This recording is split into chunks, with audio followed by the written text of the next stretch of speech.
obsessed with the whole legal questions about haram, what are the limits. So when you are not psychologically free, intellectually open to question the questions, to come with a new understanding of the problem, you end up resisting by being very obsessed with al-halal or haram. It's just the limits. So yes, you will have very, very clear and interesting answers coming from fuqaha telling you, oh, in this situation is halal, in this situation is haram. But we are not coming with proposals, we are not coming with a vision, we are coming with a very, very protective, defensive way of dealing with our text.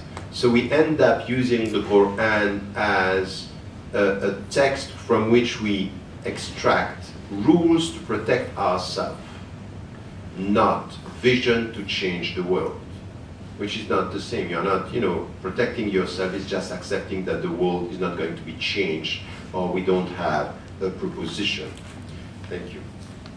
So this is where not only ilm al-nusus, it's important, but fahm al-nusus, it's important, is not only the knowledge, but the understanding. And the whole thing which is important in our education here is to reform our way of reading the Quran and the prophetic tradition, to the way of reading the world, and also the way to position ourselves in the whole discussion today. And this is what it's important in our universities, what it's important in our councils of fuqaha, where they come only with rules and not sometimes even questioning the way we deal with contemporary knowledge. And this is where two things, and it's where the balanced approach is important. When we speak about Islamic applied ethics today, of course we need to be very specialized. We need to have people in medicine, in environment, in media, in all the fields, in food, in arts, in education, economy, even in very specific fields in psychology. We need people who are very specialized. We need people who are able to get the best of the knowledge of their time. But at the same time, it's important to be specialized in one field, still having a comprehensive approach of the way we deal with the world in the light of our relationship and our way of dealing with it, tawheed. So this balanced approach between comprehensive approach with specialized knowledge is something which is today problematic. We have two problems. Many of our fuqaha are not specialized in one field. They are not. They deal with fiqh in all the fields. They can answer in economy and they can answer in bioethics. And anyone who is a specialist in that will say, I'm sorry, you don't get the knowledge here. So we need people who are able to deal with the comprehensive understanding of what the Quran, all what I said, the sources, the vision, and then to be very specialized. So we might need more specialized fuqaha. But we need ulama al-waqi', meaning doctors, medical doctors, economists, or environmentalists, knowing very specialized, having very specialized knowledge in their field, but also to get a sense of what is the very essence of the message of Islam. Is a comprehensive understanding here, and very often we are talking about, shumuliyat al-Islam, Islam is a comprehensive approach. We are saying this, but in this is a theory. That's not the reality. We have completely disconnected knowledge. Our disconnection is the reality of our knowledge now, where we are not able to mix between this and that. And this is where we need to reform this way of teaching by having this, once again, to come with, at the end of the day, what is the ultimate message of Islam for us in the world. It's an understanding of Islam. Are we here to adapt? Are we here to transform the world for the better? That's one thing. What is the ultimate message?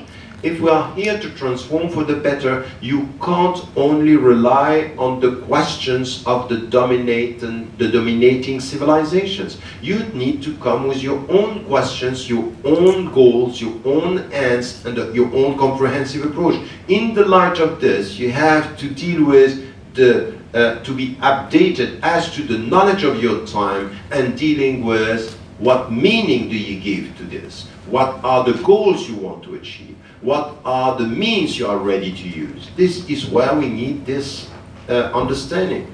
And if you look at the Muslim majority countries and Muslims around the world, don't tell me we don't have the means and we don't have the capacity. What is lacking is not the resources and the means. What is lacking is the vision, is the understanding, is to be able to liberate ourselves, as I said, in psychological, intellectual, and educational terms. And, you know, just another example before coming to my conclusion, you know, what we are trying to do now also with Kyle is to come with a new methodology, having scholars of the text and scholars of the context coming together. 8 of them, 4 are specialized with the text and others with the context. And recently we had a very interesting discussion at Oxford University on art. And this is where you can see that the artists, when they are dealing with the fuqaha, I say, you don't get it. You don't get what is, you know, to tell me, you know, what is art is just beauty, is imagination and beauty. So in our world today, say you know, Jamal and all this, that's fine, that's good, but that's not enough. Because you are dealing with, you know, are you sure that arts today is only about beauty? And it might be that in contemporary terms, beauty can come from bad things. Beauty is not good always. Bad could be beautiful. So how do you deal with this? How, as artists, do we deal with this? How do we define art from an Islamic perspective? Instead of putting Islamic everywhere, this is the way we do it. We like that. Islamic art. Don't ask about what it is. Islamic art is talk about Islam with some Arabic terms for Muslims. That's not art the way we have to deal with it. We will be lost in our world if we keep on saying this. It's deeper than, it's very deep. So what is our comprehension, our understanding, our way of dealing with imagination, beauty, and what is the end? It's when, you know, Hanbala came to the Prophet ﷺ, he was worried about his hypocrisy. And he said, Sa'atun wa sa'a is 1 hour and 1 hour. What is this hour of resting? What does it mean? Arts and entertainment. So the way you know, for example, beauty is important, but beauty is also based on Allah. Inna Allah yuhibbu idha amala ahadukum amala an yutqina. Anyone who knows about the beauty of reciting Quran knows that the beauty of the voice is only based on the very straight way of dealing with al-huruf. Ta is ta when you read the Quran, it's not ta. You have to be mastering the very technical side of anything which has to do with beauty. So all this dimension of art, beauty, and means, and all this is where the Muslims sometimes, we are not here. We are responding, trying to protect ourselves. So as art today is very often not moral, or immoral, or amoral, so let us have moral art. And moral art is limiting everything. It's not expressing something new, something that could be universal. If our message is universal, we need to have art which is not in contradiction with Islam, but universally understood and accepted and liked, because this is min al-fitra. So we need to come to this also understanding. My conclusion here is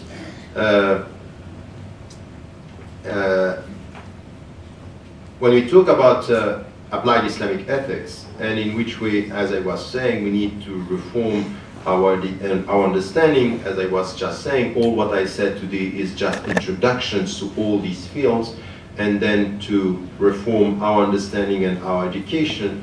In the field of applied Islamic ethics, the way we have to deal with this is, in fact, reconciliation. What we need in our education, in our understanding, is reconciliation. And the first thing is, once again, you can see this. Ethics, by being for us the good character, the right way of doing things, the right way of doing things. Right is the legal, way is the practice. Ethics is reconciling first the dimension of what is legal and what is spiritual. Spirituality is giving meaning to your rules.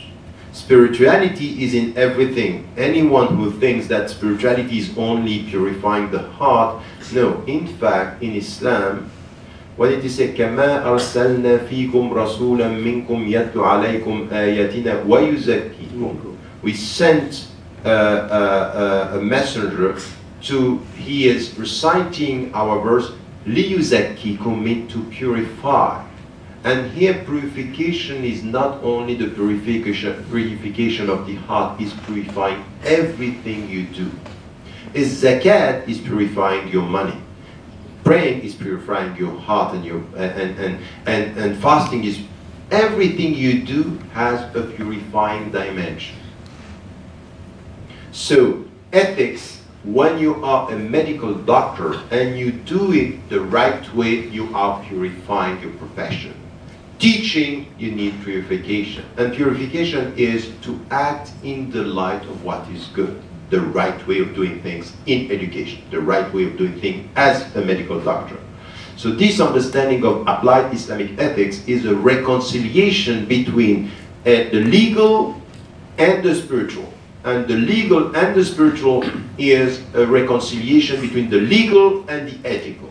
Sheikh al-Raizuni was telling us when he saw the center that we have, he said, this is the first time I think that people are trying to come with the legal dimension, التشريع الإسلامي والأخلاق. Why? Because the akhlaq are questioning the goals, the meaning, is how do you do things. It's not tell me about the rules, tell me about the rules in the light of the good character, in the light of the good behavior, in the light of how do we deal with our knowledge in specific fields.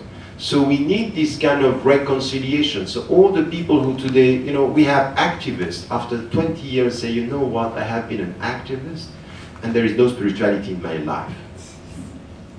And very often we are experiencing this, where is spirituality in all what I am doing? And I think that this is where we need to come with a very clear understanding of applied ethics. Yes, giving meaning to everything you do, not in legal terms, but meaning relying on the goals. What do you want to achieve? Why are you doing what you are doing? So this is where spirituality is coming back. So ethics is the way to reconcile spirituality and active, intelligent, and efficient spirituality, not only in the way we deal with our heart, but the way we deal with our mind, in the way we deal with our world, in the way we deal with our societies. So this is what spirituality is all about, is giving meaning. So I would say that Islamic applied ethics is the way to reconcile the three dimensions here, is to be intellectually efficient, it's spiritually open, and in practical terms is to be morally, ethically engaged to change the world for the better. And this means that we have to understand our religion, to educate our students and ourselves in the way where we are rooted in our tradition, open to the world, and ready in the light of these dimensions to change it for the better, inshallah. Assalamu alaikum wa rahmatullah.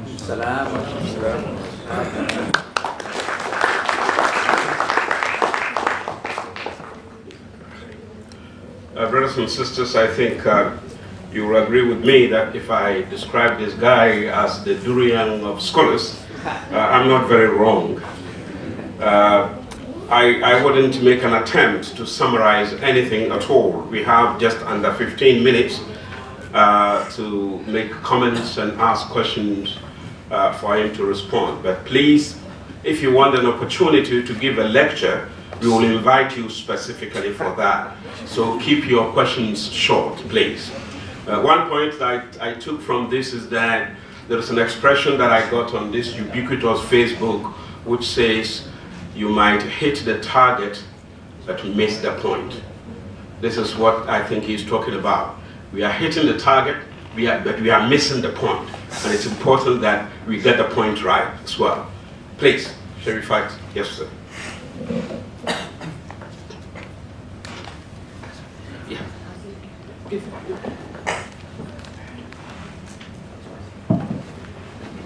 Assalamu alaikum warahmatullahi wabarakatuh. Hamdan wa syukran lillah. Thank you, Dr. Tariq Ramadan, with really excellent presentation. That's very, very important. And it's the essence actually of our education. And that is, on those hours you have mentioned already, mostly just stay in the text, in the books, in seminars. Now let's see in the field. This is my question. So far we have known or experienced already that many Muslim communities, almost all over the world, especially me coming from Indonesia, from Banda Aceh, you have the problem of implementation of this akhlaqul karimah. Now, what's wrong there? I don't want to see in some other countries how Islamics are. Islamic countries are one of the well-known research. Now, what's wrong? Is there any problem in understanding of the text of the nas or the world? Or simply what we are teaching is not religion itself, but simply just ideology or my wish or presentation, and then create that kind of bad image on Muslim and even Muslim world, almost everywhere. Thank you.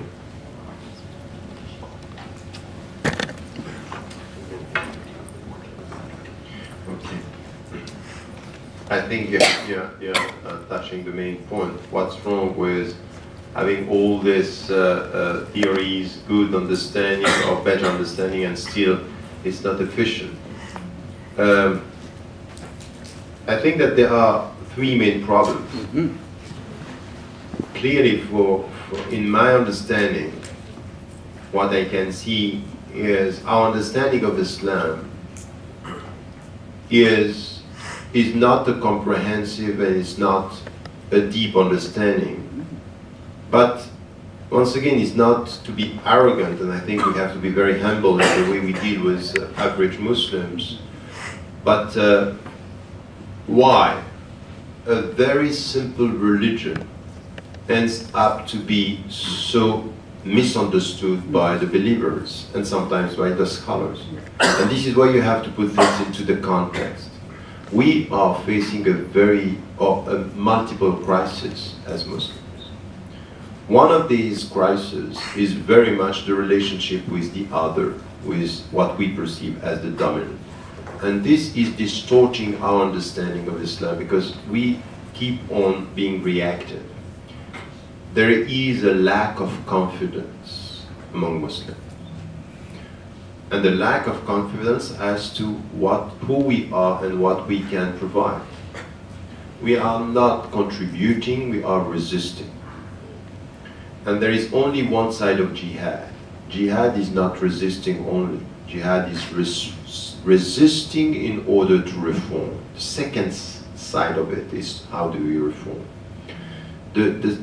In this situation, in this context, we come with another problem, which is when you resist. For 20 years I have been trained by scholars that I very much respect. But I said in the book because I myself was reaching a limit. I was just facing, 25 5 years of dealing with fiqh and all these questions, contemporary questions, and at the end you say, am I doing the good thing? Am I doing the right thing? And say, yes, as a step, but it couldn't be the final stage of the work. And then you look at what the scholars, our understanding of reform is what? We are reforming our understanding of the texts, which is root, which is a tajdeed, not in order to change the world, but in order to come with right question to the contemporary challenges. And these right questions for us are very much to try not to be in contradiction with the text. And when your obsession is to okay, this is the world the way it is, let us try not to be in contradiction with the text, is resisting to the world by being faithful to the text, which this is where there is a problem. If I'm faithful to the text, is not to resist to the world, but is to use the text to change the world. This is to be faithful to the text. The text is telling me, here you are, use the text to change the world. But if you are in this obsession of the other and feel that you lack confidence in the power, you are exactly in the situation of the Prophet ﷺ when Jibreel ﷺ came and said, read, say, I can't. So now it's as if change the world, we can. But then after Bismi Rabbik, you can. So this is where I think that there is a lack of confidence in our understanding that, yes, if you don't know how to deal, if you rely on your faith, the spirituality, and the very deep understanding, and you liberate yourself from your sense of helplessness, not being able to do this because the West is dominant, or other civilizations. So we can't rely on law to change the world. Laws are means, they are not the goals.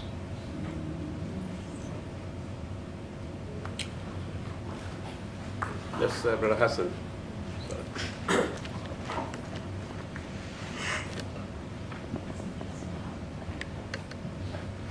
Assalamu alaikum wa rahmatullahi ta'ala wa barakatuh. Thank you, Professor, for this very informative lecture and presentation. I learned a lot from it. As a humble Muslim, I have been very impressed by what I could humbly call the philosophy of reading and thought in Islam. And the Professor Taha Jabir al-Alwani of the Triple T talked about what he called qira'atan, 2 readings, which you have mentioned in the beginning of your wonderful presentation. Reading the scene of physical universe, qira'at al-kawn al-mashhud, and of course reading the Holy Quran. My question is, how as humble Muslims, how can we reconcile practically the 2 readings? This is my first question. My second question is that we talked about liberating our minds intellectually and of course liberating ourselves psychologically if we want to decolonize ourselves from the West, if we want to meet or to address the tremendous challenges by the West. Again, practically, how do as humble Muslims decolonize ourselves? Thank you very much. But that's not one lecture, it's a long series. It's a teaching for almost for life. So the 2 readings. And that's interesting because what you want is something to say, okay, let us be practical with ordinary Muslims, average Muslims, how do we do this? First, as to the 2 readings in our daily life, I think that the main thing that we have to do in our daily life, when you are dealing with the good character and the good behavior, the best among you is the one who has the best character. This is reconciliation already.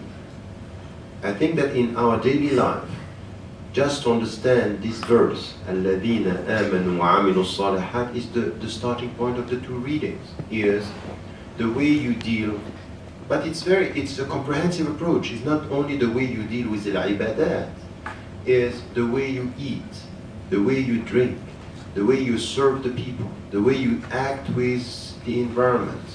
All this is the true reading. This is the average. Now, if you are in a specific field, as a medical doctor, as a teacher, as anywhere, what you have to do is in your field is to ask yourself what are the higher objectives and the ultimate goals of what you are doing. What are you doing what you are doing?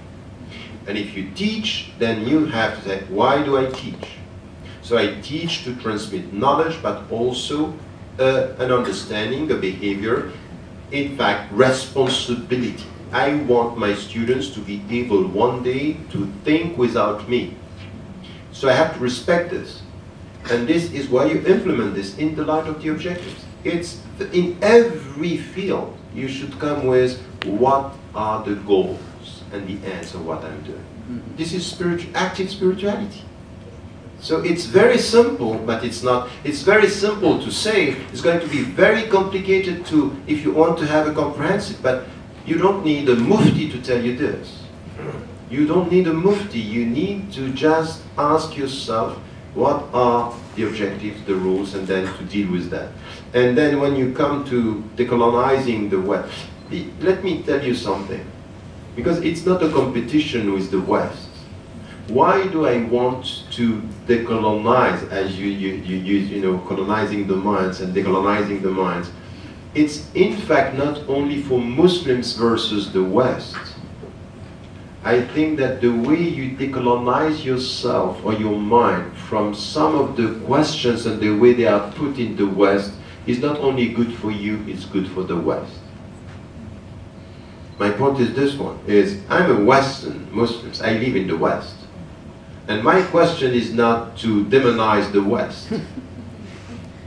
It's not. It's how from within can I contribute not to the answers of the West, but to question the questions. The way the questions are. The way we deal with science. And you will see that if there is fitra, if we touch this, we are touching the universal. Many times in the way I'm talking about values, from an Islamic viewpoint, my way of talking about the values and ethics is understood by the people, even if they are not Muslim. So I think that this is where decolonizing is first to understand why. What is my mission? What does it mean to be a witness? And then with this is to try in your field, once again, if you're in your field, to try to question this, to question the way things are put, and more importantly, the best way to decolonize yourself from what is alien is to reconcile yourself with what is defining you. A better understanding of Islam is the best way to understand with, Abu Hamid al-Ghazali was right in this. Your heart is always full of something. It could be with one God or with many gods. Ask yourself what is in your heart. And this is the starting point of the journey. In order not to be accused of being gender biased, I'll give the last question to the sister from the side. Yeah, please. Quick one.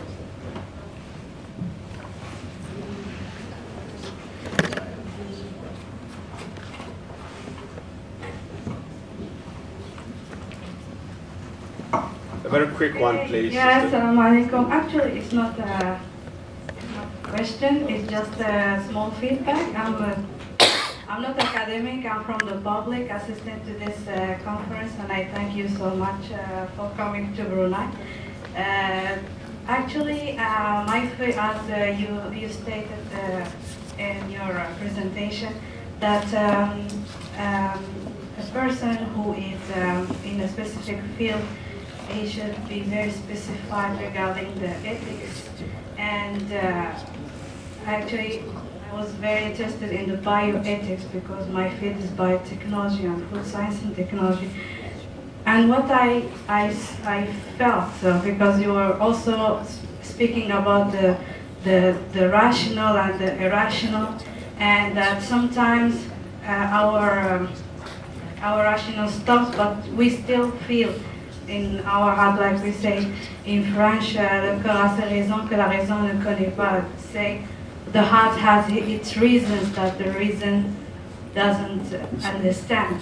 Actually, because in my field, I saw that sometimes I can have an objective, like let's say in food industry, I can invent something that is good for the food industry, but is harmful for the nature, harmful for the people, for the health.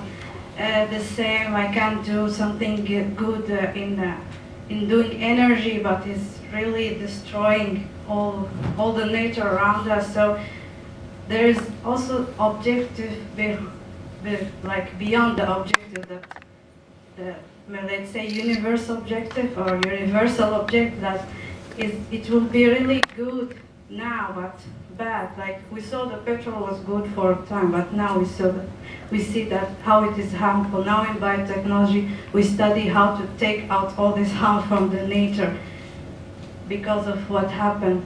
And so there's always something